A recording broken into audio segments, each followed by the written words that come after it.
Et on continue notre expression avec un œuf de carreau. Vous découvrez les restes incomplets d'un rituel magique tracé dans la terre, in the mud. C'est même plus que la terre, c'est dans la vase. Enfin, ouais, on va dire vase. Ça me va niveau lore, niveau là où on est. Le sigil émet des petites étincelles et luit légèrement. On doit risquer. La révolution du peuple a renversé les nobles du royaume et s'est emparée de la capitale de Kinbourg. Mais l'empereur Titankin est mort en maudissant les terres et tous ceux qui l'ont dépossédé.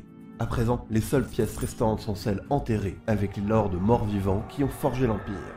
Alors plongez dans les donjons, tuez les lords une seconde fois et sauvez la révolution du peuple. Je suis Tourte, et ceci est un condensé issu de mes live Twitch sur des jeux de rôle solo. Pour en découvrir plus, rejoignez-moi sur Twitch et YouTube. Et maintenant, allumez vos torches et affûtez vos dés, car nous plongeons dans les donjons de The Torch in the Dark.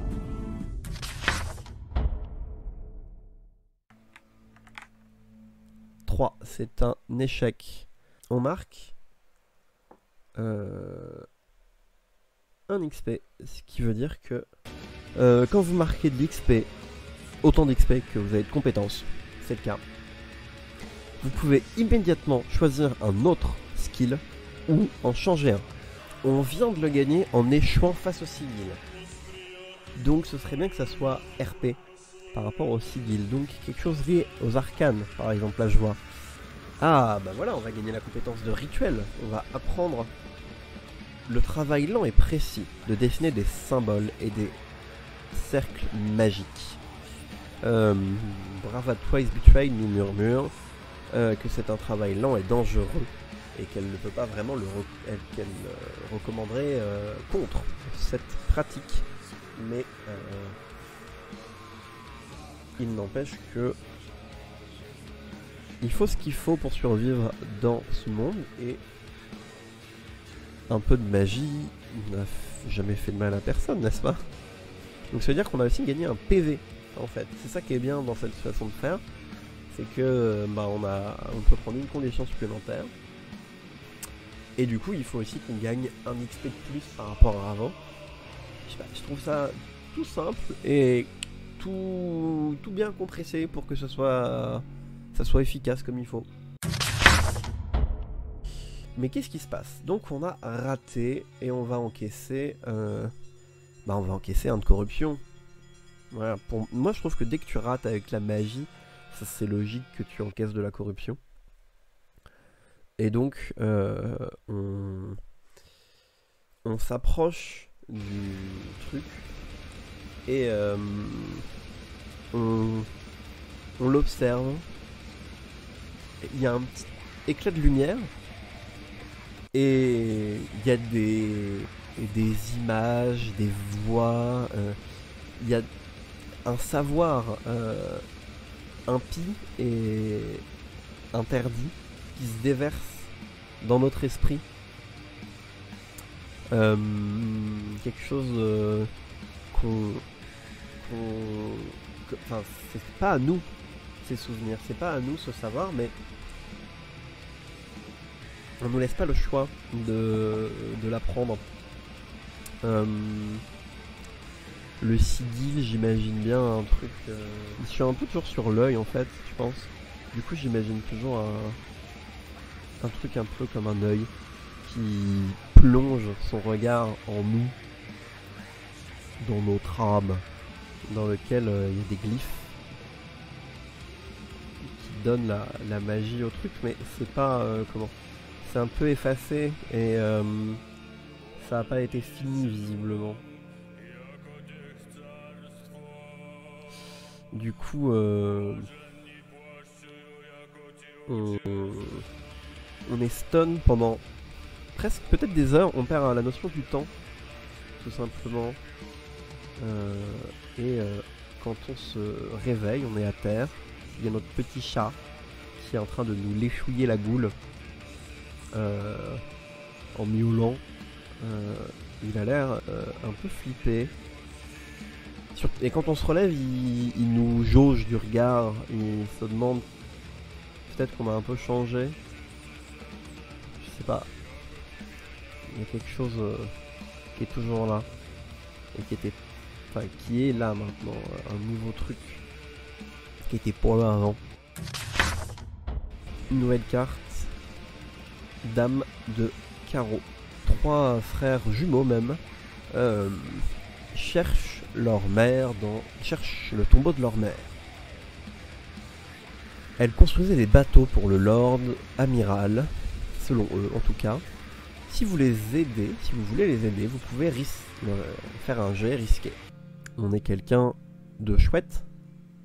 On venait le cœur sur la main. On fait pas du tout ça pour les trésors, non, c'est faux. Donc on va les aider avec... Comment on va les aider ? On demande à Karl, notre chat, de chercher. Et avec notre lanterne bien plus puissante qu'une simple torche, on éclaire le chemin et on essaye à 4 de s'en sortir. Ouf, j'ai envie de dire. 6, c'est une réussite totale. Donc, je sais pas, les 3 frères... Moi, en fait, le fait qu'ils soient 3 jumeaux, j'ai juste l'impression des personnages... 3 personnages un peu absurdes, genre un petit Dumpty ou... Vraiment 3 trucs identiques. Mais juste, il y a un détail qui change. Ils sont chauves, ils sont presque... C'est presque des PNJ sans rien du tout. Ils doivent être jeunes en vrai. J'imagine des enfants. Vu que c'est des jumeaux qui cherchent leur mère. Moi j'imagine vraiment des enfants. J'allais dire je leur fais différents trucs autour du cou. Genre il y en a un, je lui mets une cravate, l'autre un nœud et un col rond. Ils ont des yeux bleus tristes un peu. On cherche pendant quelques heures je pense. En vrai ça prend du temps quand même parce que c'est... Il y a plein de trucs, on passe à côté de différentes tombes. Elles sont toutes un peu décorées avec des... avec des bateaux ou des trucs marins représentés dedans. Et on finit par trouver cette tombeau, c'est une petite tombe, c'est rien du tout, c'est... Mais ils reconnaissent peut-être une citation de leur mère, quelque chose, une phrase qu'elle chérissait pas mal. En fait, les gens qui sont enterrés là, le commun des mortels qui est enterré là, c'est pas vraiment un choix. Et donc, c'est pour ça aussi qu'il y a des gens qui viennent récupérer leurs bien-aimés, leurs parents, leurs enfants, leurs amis, pour leur redonner une vraie sépulture ailleurs, une sépulture choisie. Et à l'intérieur, il y a un compartiment secret qui cache un petit trésor, un petit coffre rempli de joyaux. Ils en partagent une partie avec vous pour vous remercier et gagner un trésor. Ça va être un collier en forme de... Comment ça s'appelle ? Coquille Saint-Jacques, un truc comme ça. Enfin, pas en forme, mais il y a le bijou au bout. Voilà, en nacre. Le 2 de trèfle. On arrive et donc on a dit au revoir aux 3 jumeaux. Et on débouche sur... en fait on voit de la lumière et on entend le bruit de la mer qui se rapproche. On est dehors. On sent l'air de la mer qui s'amplifie à mesure qu'on arrive à l'extérieur. La lumière elle est un peu éblouissante parce on s'éclaire à la lueur de nos torches depuis un moment déjà. Et du coup on est un peu content quand même d'être dehors. On va pas cracher sur notre plaisir. Mais devant nous, du coup il y a un pont à moitié effondré. Je sais pas, on se dit, enfin on explore donc on est un peu au pif, donc peut-être qu'on a un peu fait le tour de l'aile de gauche. Alors je sais pas, est, ouest, bon voilà, l'aile de gauche. On a un peu fait le tour peut-être et du coup on se dit bon on va aller jeter un œil en face On a qu'un dé, j'ai envie de lancer un deuxième dé, donc on va dire qu'on va prendre un de stress. C'est aussi pour ça que j'ai bien envie de commencer à rentrer, parce qu'on commence à être un peu amoché. Du coup on va lancer 2 dés. Ça valait bien le coup, c'est les dés noirs qu'on regarde. Comme à chaque fois que je lance que 2 dés. Donc c'est un échec, ça nous fait du coup de l'XP. On va dire qu'on est... On s'est foulé la cheville en tombant. Elle est un peu... elle est plus dure que la dernière, je trouve, hein, comme run. Le pont s'écroule à notre passage. On a beau courir et donner tout ce qu'on a, enfin... c'est un pont qui s'effondre, on peut pas... T'as juste le sol qui tombe sous toi, quoi. Donc... on se rattrape aux branches, peut-être, d'un des arbres au milieu de l'île. Et... voilà, on s'accroche à ce qu'on peut, mais on prend cher quand même. On atterrit mal. On meurt pas, on réduit bien la casse quand même. Mais... 4 de cœur, où est-ce qu'on tombe?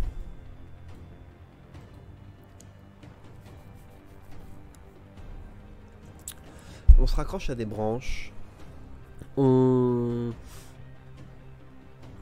se prend des feuilles dans la tronche, ça nous coupe. C'est un peu la panique. Et on traverse un plafond en fait. On fait un trou dans le sol en plus. Donc on a le dos qui prend cher aussi. Et on arrive dans une tombe. Il y a du bruit autour de nous, il y a des éboulis, mais il y a aussi des cris humains et des choses beaucoup moins humaines autour de nous. Et en fait, quand on un peu reprend nos esprits, il y a un mec qui nous gueule dessus, qui nous met 3 baffes comme ça, et qui nous force un peu à nous relever alors qu'on est encore groggy. Et il nous fait... je sais pas d'où tu viens petit gars, mais il va falloir te battre. Et il me pointe du doigt quelque chose. Je comprends pas trop ce qui se passe, je tourne la tête et je me rends compte un peu de la situation. Il y a plusieurs hommes qui sont en train de se battre pour leur vie, tout simplement, face à des ghouls, des morts vivants. Ouais, et ils sont pas en train de gagner, surtout. On va dire qu'on a moins un dé pour le spectacle. On va dire qu'on a moins un dé parce que on n'est pas bien. On n'est pas bien du tout même.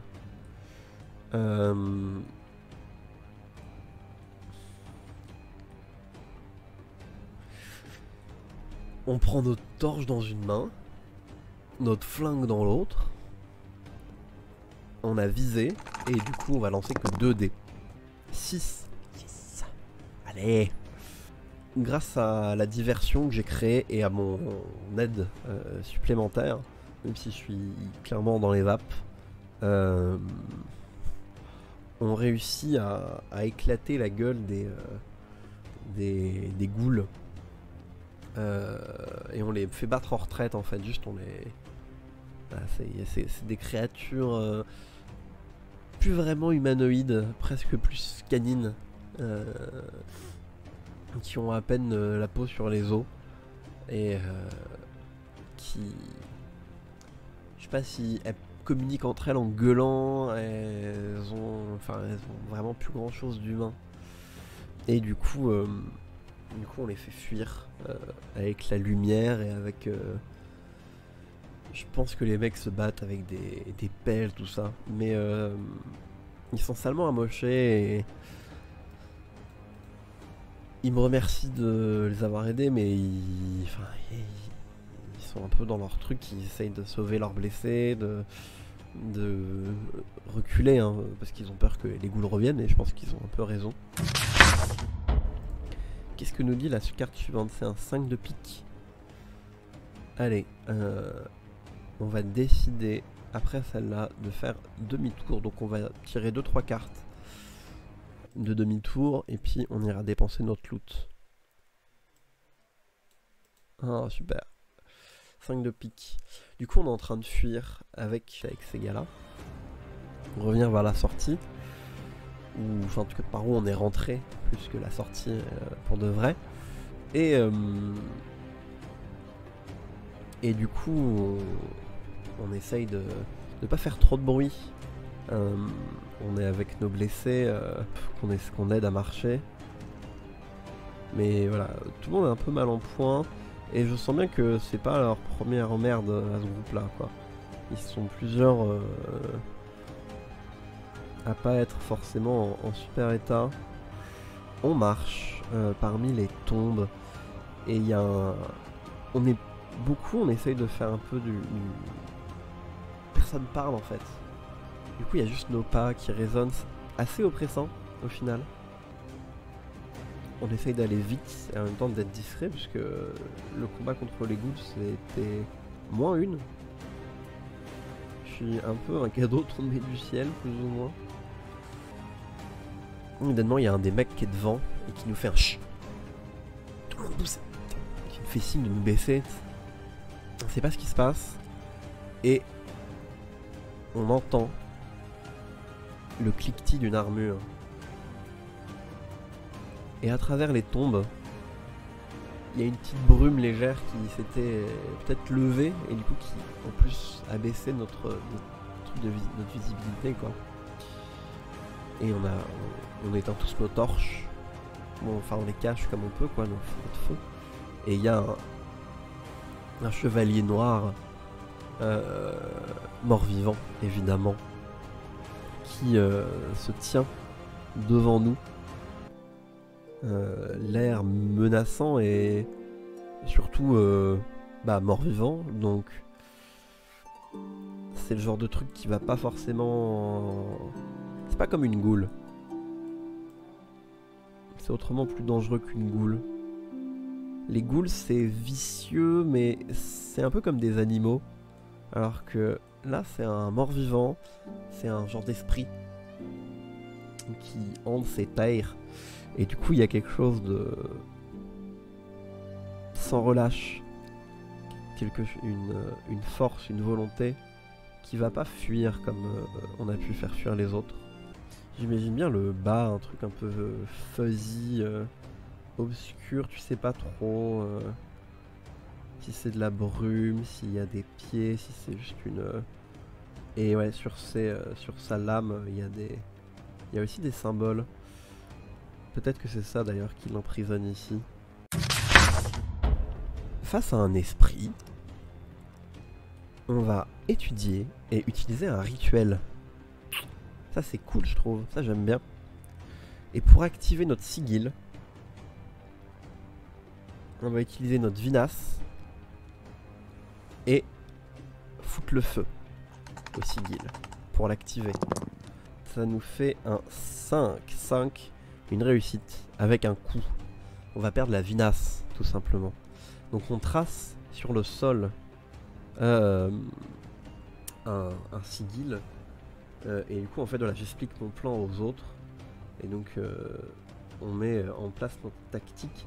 On profite que le fait que l'esprit a l'air d'être assez lent, ou soit c'est un truc un peu sadique, soit ça reste quelque chose qui est pas de ce monde, donc qui est pas tout à fait bien, un peu comme mon internet aujourd'hui qui est pas tout à fait bien sync avec la réalité.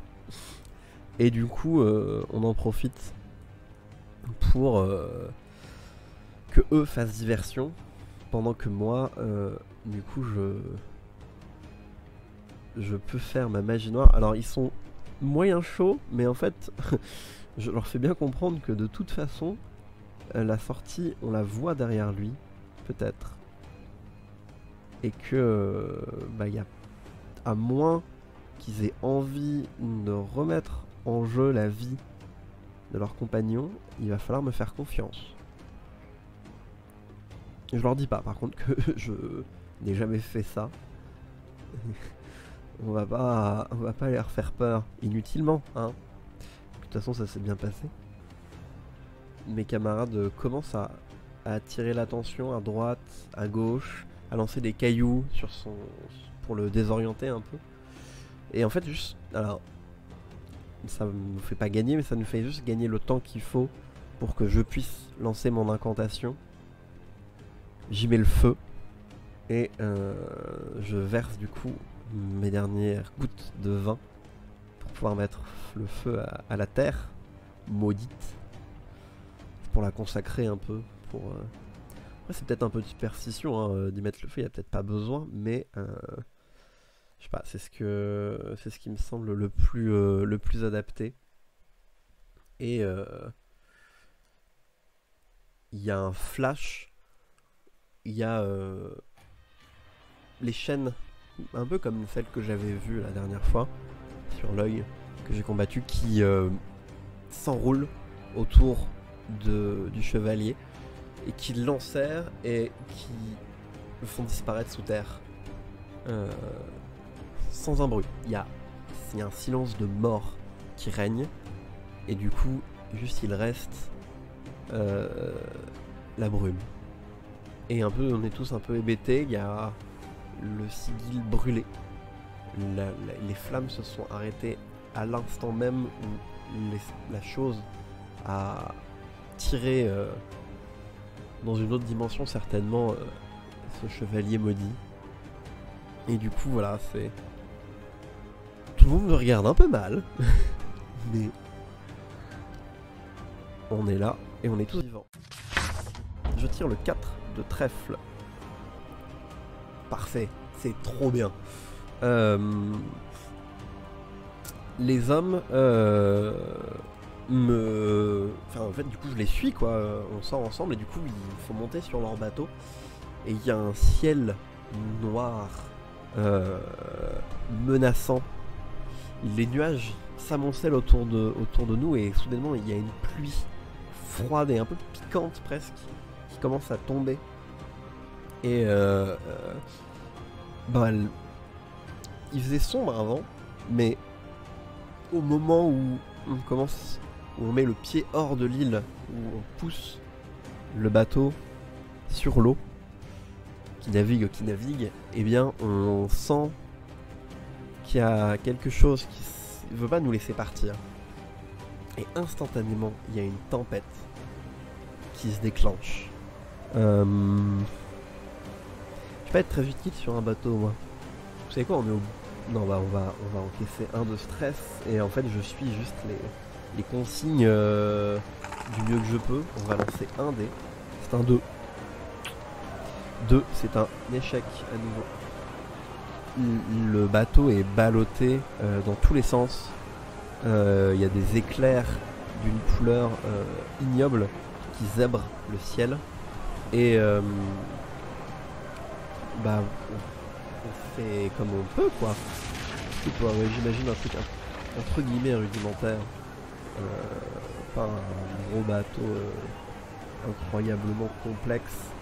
Et ça crie des ordres de partout. C'est terrifiant. Je pense que en plus je suis pas un marin quoi. Donc je vois des hommes passer par-dessus bord, très clairement. La toile qui se déchire du bateau. Et c'est... Oui, c'est juste l'apocalypse quoi. C'est grave ce qui se passe. Et donc on va perdre... Non, mais on va prendre une corruption, une condition. Quelle condition pour trauma? Allez, trauma. C'est un enfer à passer. C'est un moment très très dur et horrible. Il y a les vagues qui nous ballottent. On est tous accrochés à ce qu'on peut. En fait, on contrôle juste plus rien. Clairement. Et il y a des éclairs qui peut-être foutent le feu à certains trucs du bateau. Juste littéralement, je pense qu'on voit tous notre mort arriver droit dans les yeux. Je pense qu'il perd connaissance grave, juste. Pour l'œil, c'est pas possible. Et quand il va se réveiller, on sera échoué au bord, aux abords de Kinbourg, complètement hébété, trempé de la tête aux pieds et avec on crache tout ce qu'on peut d'eau saline et elle a une odeur boueuse, nauséeuse. Ça va pas, ça va pas du tout. Et il y a des morceaux de bois avec nous, c'est genre le début de Link's Awakening mais en pas bien du tout. Et voilà, on sait pas où sont nos compagnons de route. Il y a juste des bouts du bateau, peut-être qu'on les croisera plus tard, on sait pas. On se relève, douloureux, on a notre cheville qui nous fait mal. On est HS. On est complètement HS. On a une cheville brûlée, on a une cheville foulée, on a notre main brûlée qui nous lance avec l'eau salée et tout. On a nos poumons, notre gorge. Et on a encore des flashs de la tempête qui a eu lieu. Mais on est vivant, à peu près. Donc on a 2 trésors à dépenser. On va dépenser 1 pour se soigner d'une condition. Oh 5, trop bien. Le dé blanc à point, on enlève 2 états. Ok. Du coup on va garder le trauma lié à la tempête. Parce que en plus j'aime bien ce que ça induit comme perso. Ouais. L'autre on va le faire pour le stress. Putain 6. Il est cool ce dé blanc à point. Ah trop bien. On enlève tout notre stress et 1 de corruption. C'est parfait. Donc on n'est pas si mal. On a juste pas d'équipement en fait. Donc on va être un peu dans le caca. Bah on va se faire soigner en fait. Juste on va à la croix rouge. Il y a l'hôpital qui a été un peu récupéré du coup par la révolution et on fait comme on peut pour soigner les malades. Et donc j'arrive comme une loque là-bas. Et on me prend en charge assez rapidement, on m'aide.